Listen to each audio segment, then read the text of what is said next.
جو صاحب نظر لوگ ہیں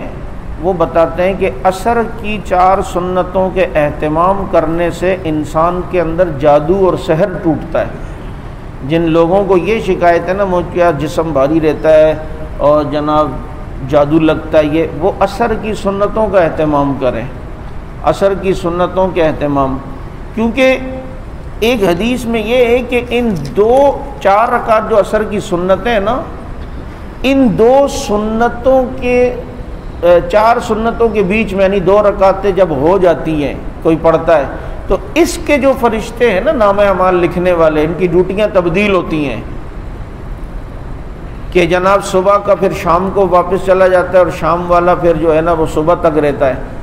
تو یہ جو عصر کی 4 سنتیں ہیں اس میں جو 2 سنت پڑھ لے اور 2 باقی رہیں، اس درمیان میں یہ فرشتے واپس جاتے ہیں۔ اب آنے والے نے دیکھا نماز پڑھ رہا ہے، جانے والے بھی دیکھ رہا ہے نماز پڑھ رہا ہے،